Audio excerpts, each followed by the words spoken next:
While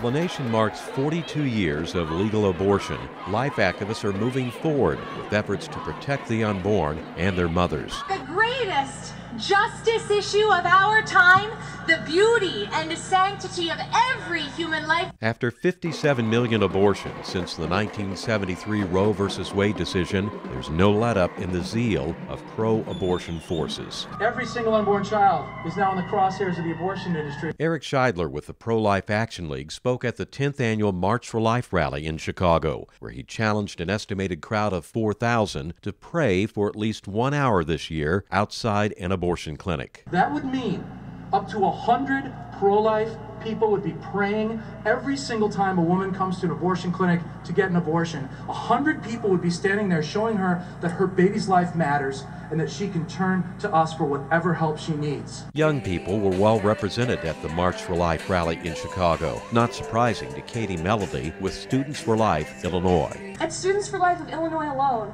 college students devote hundreds of hours a week helping women and children, saying, "I'm here. I want to walk with you. I want to be your friend. I want to help you." Chanel Moore told the Pro-Life rally about her battle with depression following an abortion in 2011. That's why she's calling for greater access to counseling for women. If my story can prevent even one abortion, then my child did not die in vain.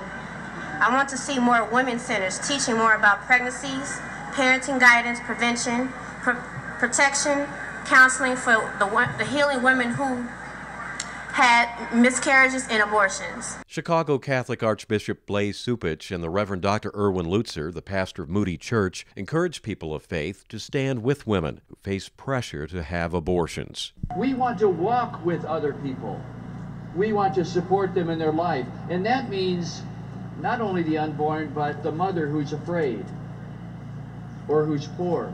There is forgiveness in Jesus. There is acceptance in Jesus. And we are here for you. We are willing to become involved in your life to help you at this moment of crisis. Despite big turnouts at the March for Life rallies in Chicago, Washington, D.C., and in other cities around the nation, House Republican lawmakers postponed a vote on the Pain-Capable Unborn Child Protection Act. The federal legislation would ban abortions 20 weeks after conception. The measure is supported by Illinois U.S. Representatives Dan Lipinski and Peter Roskam. An unborn baby feels pain after 20 weeks. By the time they're 20 weeks, they can feel pain. What's ahead in Congress for pro-life causes? Well, you're going to see a lot of activity around the appropriations process because there's a pro-life majority in the House of Representatives and there's a pro-life majority, I think, in the United States Senate. The two lawmakers also spoke with IllinoisFamily.org News about a bill now passed in the House that would permanently block federal funds for any abortion coverage in health care. It would also bar tax credits for buying abortion coverage under Obamacare. That was one of the big problems with Obamacare and the